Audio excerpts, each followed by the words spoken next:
Hello, welcome to legal awareness web series. मैं एक teacher हूं और एक टीचर को सबसे अच्छी चीज प्रश्न लगते हैं। जैसे एडवर्टाइजमेंट होता है सोप का, दाग अच्छे हैं, इसी तरह मुझको लगते हैं प्रश्न।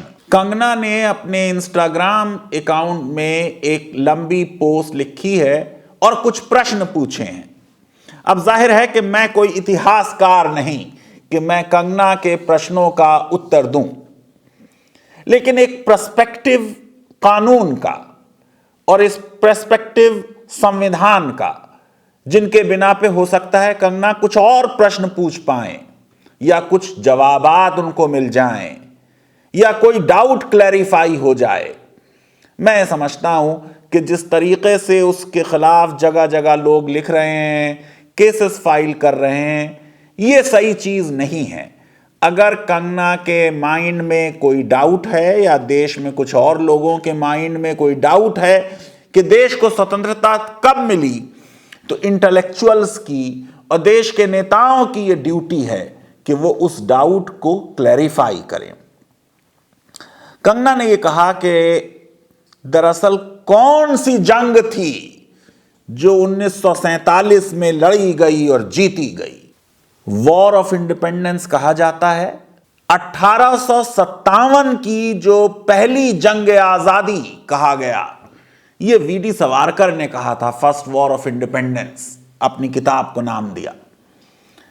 अंग्रेज इसको रिबेलियन कहते थे और सीपॉय म्यूटनी कहते थे। कंगना कहती हैं कि उन्होंने रानी लक्ष्मीबाई का रोल करते हुए 1857 के बारे में बहुत कुछ पढ़ लिया और कैसे वो नेशनलिस्ट फीलिंग जो थी वो अचानक खत्म हो गई और डेड हो गई। किताब का नाम भी बता दें कंगना तो बहुत अच्छा है। ऑथेंटिक किताब होनी चाहिए, प्रोपेगेंडा का हिस्सा ना हो। बात को समझिए। वॉर क्या है? वॉर दो देशों के बीच होती है या विभिन्न ग्रुप्स के बीच एक ही देश में हो सकती है। पूरा भारत का इतिहास देखेंगे तो कलिंगा वार हो रही है, अशोक लड़ रहे हैं, और कितनी आपस में जंगें हुई राजाओं महाराजाओं में, बादशाहों में, मुगलों के आने से पहले भी, मुसलमानों के आने से पहले भी। वॉर एक पीरियड में होती है। महाभारत की वॉर 18 दिन में हुई। देशों की आजादी की जंग में वॉर शब्द का इस्तेमाल हो, लेकिन यह जरूरी नहीं है कि वो उस नैरो सेंस में हो रही हो कि दो कंट्रीज की या दो ग्रुप्स की फौजें आमने सामने एक दूसरे से मुचैटा लिए हुए हों। वॉर अक्सर अपने आप से भी होती है। हमारे देश में शायद वो समय है जब हमें अपने से लड़ना चाहिए, देखना चाहिए कि क्या हम राष्ट्र हित के लिए वास्तव में काम कर रहे हैं। अक्सर देशों की जो स्ट्रगल है ये लॉन्ग ड्रॉन होगी। नेशनल मूवमेंट कहते हैं हम भारत में इसे, फ्रीडम स्ट्रगल कहते हैं हम इसे। इस फ्रीडम स्ट्रगल में 1857 की फर्स्ट वॉर ऑफ इंडिपेंडेंस भी शामिल है और उसके बाद की 90 साल की हिस्ट्री भी शामिल है और 1857 से पहले की हिस्ट्री भी शामिल है। कंगना को जरूर यह मालूम होगा कि अगर भारत के राजा और महाराजा और निजाम हैदराबाद टीपू सुल्तान का साथ देते तो अंग्रेज 18वीं सदी में ही यहां से हार कर चले गए होते। बैटल ऑफ प्लासी भी जो थी वो आजादी की ही लड़ाई थी। अगर हम आजादी को ऐसे देखते हैं, देशों की आजादी को अक्सर रेवोल्यूशन भी कहते हैं। फ्रेंच रेवोल्यूशन हो रहा है, बादशाह है अपने ही देश का, उसकी बादशाहत को समाप्त किया जा रहा है, रिपब्लिकनिज्म लाया जा रहा है, लिबर्टी और इक्वालिटी और फ्रेटर्निटी के नारों से फ्रांस गूंज रहा है। बोल्शेविक रेवोल्यूशन हो रहा है रशिया में जार के खिलाफ 1917 में। अमेरिका में रेवोल्यूशन हो रहा है, 13 ब्रिटिश कॉलोनीज अंग्रेजों के खिलाफ लड़ रही हैं। इनको अमेरिकन रेवोल्यूशनरी वॉर्स कहते हैं, 1775 से 1783 तक। विश्व की पहली कॉन्स्टिट्यूशनल लिबरल डेमोक्रेसी की बुनियाद रखी जाने वाली है। पहले कन्फेडरल संविधान बनेगा और फिर अमेरिका का संविधान 1791 में बनेगा। 1857 से पहले भी अनगिनत अनसंग हीरो हैं देश की आजादी के, जो अपने छोटे छोटे मामलात में अंग्रेजों से लड़ते रहे। कंगना ने कहा गांधी जी ने भगत सिंह को नहीं बचाया।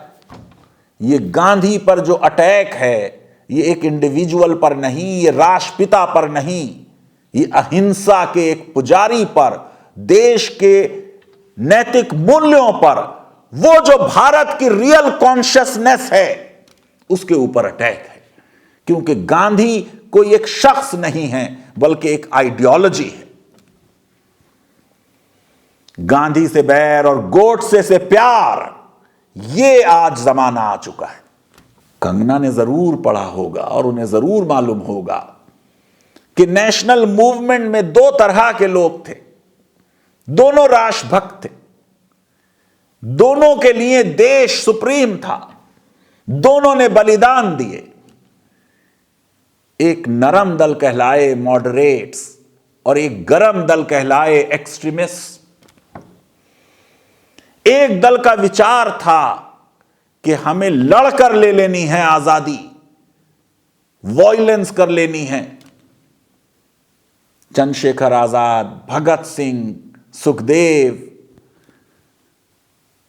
ये इस ग्रुप को रिप्रेजेंट करते थे। एक नरम दल है जिसको गांधी जी और गोपाल कृष्ण गोखले, सुरेंद्रनाथ बनर्जी ये रिप्रेजेंट करते थे, जो समझते थे कि अंग्रेजों से एक मेमोरेंडम्स के जरिए, पेटिशंस के जरिए, संवैधानिक तरीकों से आजादी ली जाए। दोनों का कंट्रीब्यूशन अहम है। गांधी जी ने भगत सिंह के फेवर में बहुत कुछ लिखा, लेकिन गांधी जी के हाथ में सत्ता नहीं थी और गांधी जी इस केस में जज नहीं थे। कंगना ने कहा कि 1857 की जो वॉर थी वो एक कलेक्टिव वॉर थी फॉर फ्रीडम। ऐसा कुछ नहीं हुआ 47 में। बिल्कुल इतिहास के बारे में यह फैक्ट कंगना के माइंड में सही से नहीं है। 1857 तो बहुत लिमिटेड मामला था, पूरा देशव्यापी मामला नहीं था। 1857 में तो लोग अपने लिए लड़ रहे थे। रानी झांसी अपने दत्तक पुत्र, एडॉप्टेड सन के लिए लड़ रही थी, अपने एम्पायर के लिए लड़ रही थी। नाना साहेब अपने लिए, बेगम जीनत महल अपने लिए। 1857 की नाकामयाबी की एक बहुत बड़ी वजह यह हुई कि इसने जनतंत्र तो प्रॉमिस नहीं किया, रिपब्लिकनिज्म तो प्रॉमिस नहीं किया, ह्यूमन राइट्स तो प्रॉमिस नहीं किए, फ्यूडलिज्म प्रॉमिस किया और पुराने जमाने की पुराने राजतंत्र को लाने की कोशिश की। राष्ट्रीय आंदोलन जो है, फ्रीडम स्ट्रगल, उसमें पूरा राष्ट्र शामिल हुआ। उसने जनतंत्र की बात की, रिपब्लिकनिज्म की बात की, मॉडर्निटी की बात की। उसने राजा महाराजाओं के राजतंत्र के रिवाइवल की बात नहीं की। उसमें किसानों की बात हुई, इंडिगो कल्टीवेटर्स फार्मर्स की बात हुई, अहमदाबाद में मिल वर्कर्स की बात हुई। यकीनन फ्रीडम स्ट्रगल जो 1857 के बाद की है वो ज्यादा व्यापक थी, और 1857 की फर्स्ट वॉर ऑफ इंडिपेंडेंस वो बहुत नैरो लेवल पे थी। देश के सारे लोगों ने उसमें हिस्सा नहीं लिया, सरदारों ने, सिखों का बहुत बड़ा पार्टिसिपेशन नहीं हो पाया उसमें। कंगना ने कहा कि मैं रिकॉर्ड स्टेट कर देती हूं, और सुभाष चंद्र बोस की इतनी बड़ी अजीम कामयाबी हुई और सुभाष चंद्र बोस मार दिए गए। अब सुभाष चंद्र बोस के मारने में कोई गांधी जी का तो रोल नहीं था। 2014 के बाद भी इस इशू को उठाया गया और इंक्वायरी हुई, क्या सामने आया? कई बार इंक्वायरीज हो चुकी हैं।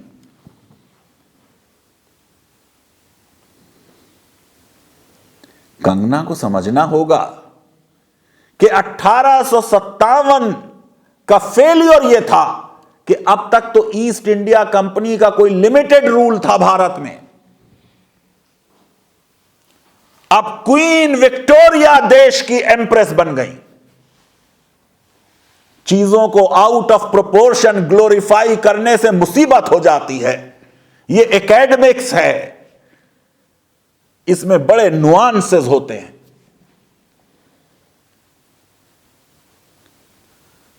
अब तक तो ईस्ट इंडिया कंपनी थी,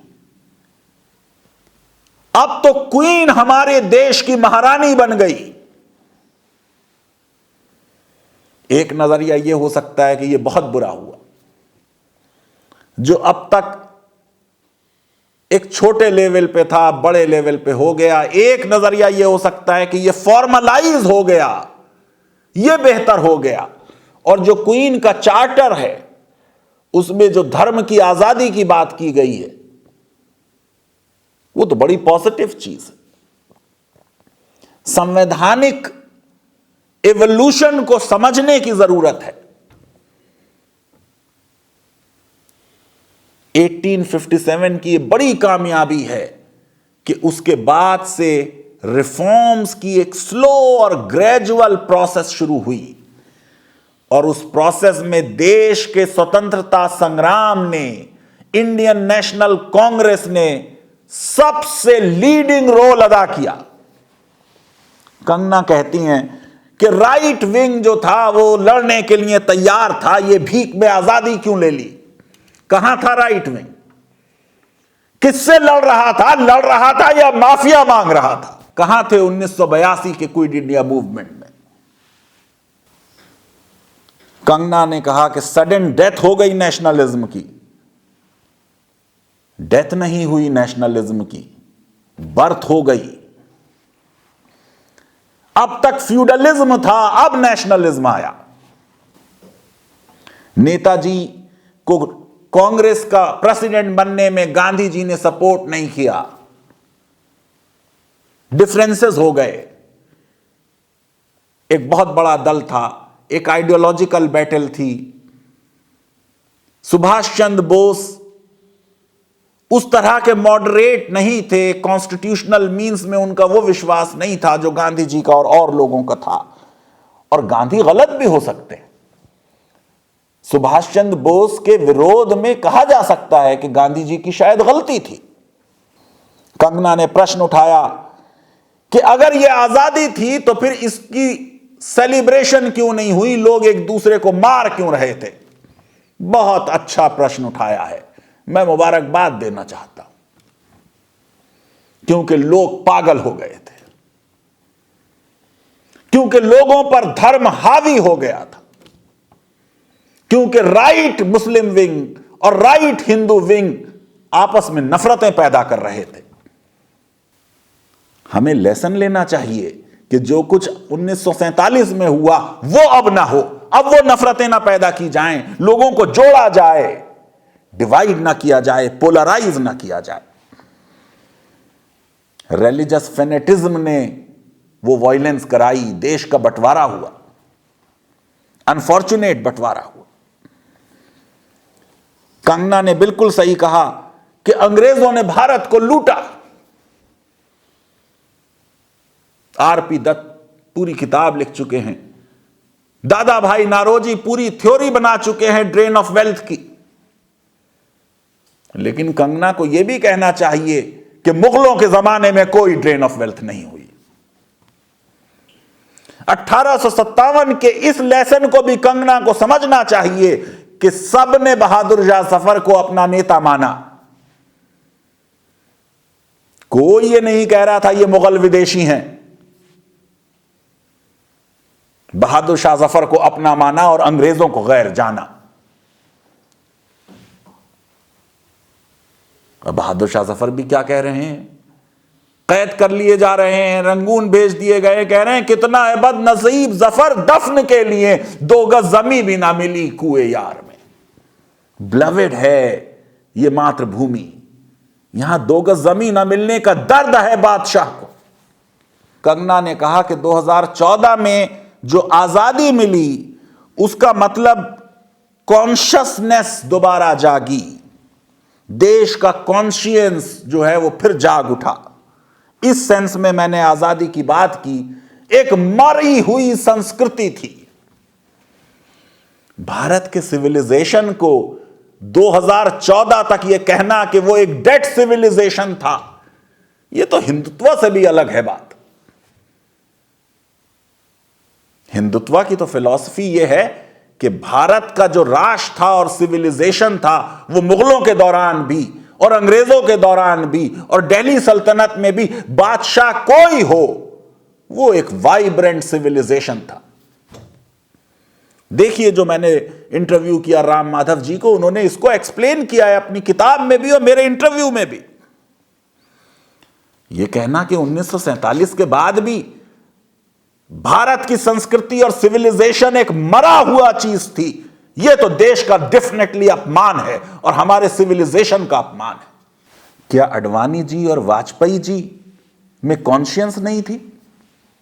क्या अब तक जो मुख्यमंत्री बनते रहे इस संविधान के तहत देश के विभिन्न राज्यों में 2014 से पहले, उनमें कॉन्शियंस नहीं थी? मैं समझता हूं कि कंगना को इस मामले में और रिसर्च की जरूरत है और पढ़ने की जरूरत है और हम सब की जिम्मेदारी है कि कंगना के प्रश्नों को सीरियसली लें, कंगना को उन प्रश्नों के ऐसे उत्तर देने की कोशिश की जाए जिनको वो समझ पाए। किसी को भी डाउट हो सकता है, लेकिन अगर उसमें क्वेस्ट फॉर क्लैरिटी हो, इंटेंट उसका जेन्युइन हो, उसका स्वागत किया जाना चाहिए, उसे कंडेम नहीं किया जाना चाहिए। मैं तो संविधान का स्टूडेंट हूं। इंडियन इंडिपेंडेंस एक्ट के हिसाब से बिल्कुल देश स्वतंत्र 1947 में हो गया। हमारी संप्रभुता पर देश के संविधान ने प्रीएम्बल में एक सील लगा दी। यह कहना कि देश स्वतंत्र नहीं हुआ 1947 में या स्वतंत्रता भीख में मिली, दोनों चीजें मैं समझता हूं कॉन्स्टिट्यूशनली स्पीकिंग और लीगली स्पीकिंग बिल्कुल गलत हैं। लेकिन फ्रीडम ऑफ स्पीच देश के संविधान में आपको हक देती है कि आप संविधान को भी गलत समझें और जो चाहें आप व्यू रखना चाहें वो व्यू रखने का आपको अधिकार है। लीगल अवेयरनेस वेब सीरीज अगर आपको पसंद आती है तो मेरी रिक्वेस्ट है कि हमारे इस वीडियो को वाइडली शेयर करें और हमारे चैनल को सब्सक्राइब करें और बेल आइकन और लाइक जरूर क्लिक करें और कंगना को बिल्कुल ट्रोल ना करें।